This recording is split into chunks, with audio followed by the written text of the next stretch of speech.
Hello, let's talk about Empire of the Wild by Chr Dmln, a Métis Ontario writer, probably best known for her YA book, The Marrow Thieves. This is a more adult book, a Métis werewolf story, which definitely is got kind of sexuality in its DNA. Yeah. So let's get into the story. The protagonist is Joan, a who has been in at the kind of the opening of the book is mourning the disappearance of her husband Victor. They were having a fight over Victor wanting to sell off the land. That Joan has, and she really not wanting this. The novel opens with a little bit of a context of the Métis, Métis being peoples of mixed European and native ancestry who also have a cultural and historical identity. It is not just simply being a mixed ancestry that makes you Métis. There is definitely a language. There's varieties, different flavors of Métis across Canada, from Red River Métis to various other things, including more controversially in the Maritimes and places like that. I'm not going to get into that discussion. Just to say that as a people, they've that like with the Red River, basically promises were made to them by the government of Canada. Those promises were not fulfilled. Surprise, surprise. That is unfortunately the history of my country when dealing with Métis or native peoples. This specific story here, set in Georgian, kind of on the Georgian Bay, is of the Métis getting kind of deported from the place that they were living to the shores of the Georgian Bay, and then just getting shoved as white settlers, European settlers, come in, and how important the land is to them, and the idea of buying back, of trying to regain that land, and how important that is to their identity. And this very much is a good setting point, because as we go along in the story, the main villain of the story is a guy named Heiser, who is very much trying to undermine the land claims, the resources and stuff like that. Is very much an exploiter of all this. And it turns out, as the novel goes on, that one of the ways he has done this is by using religion.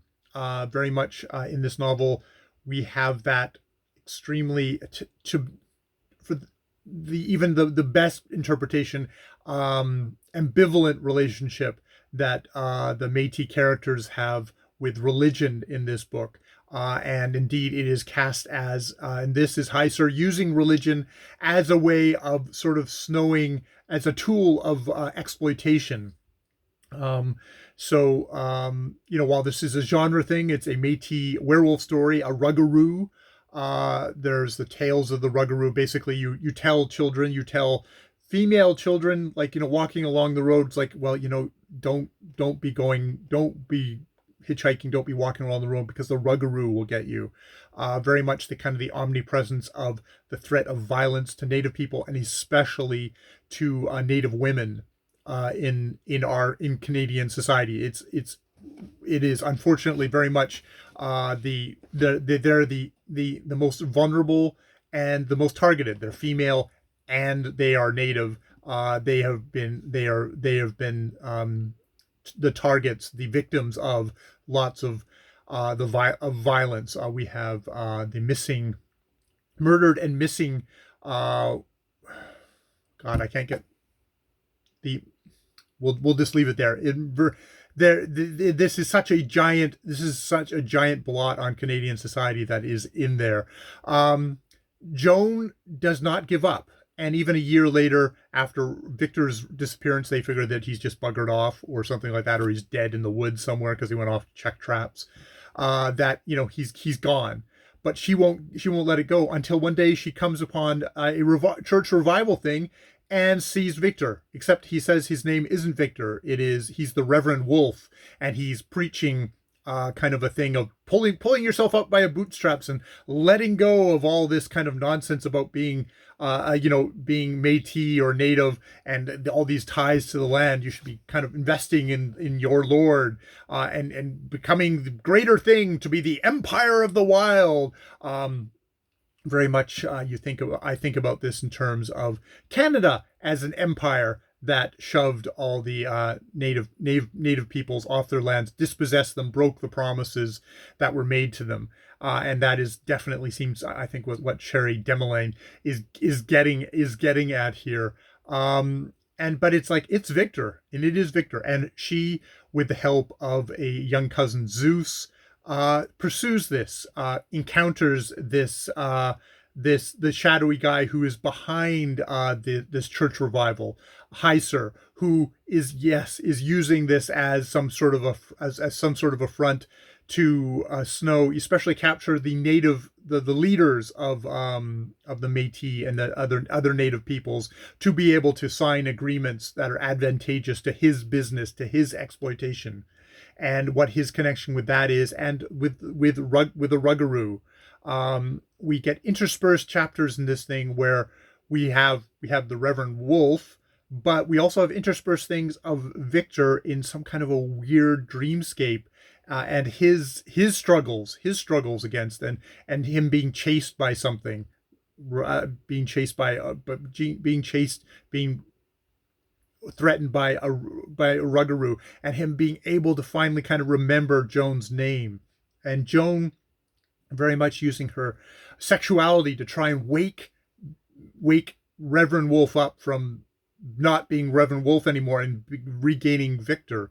So yeah, it is a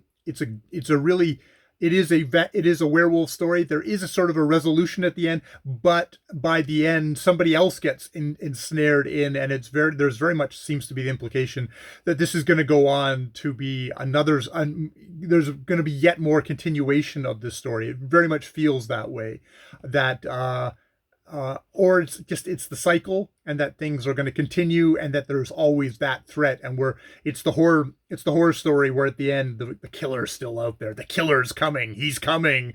There is that, and and how this is going to affect Joan and Victor, but also other generations going forward. So really enjoyed this as just straight kind of just genre story, but also how Dmln is incorporating in the history of the Métis people and their concerns into this genre story in a way that felt organic, but also just got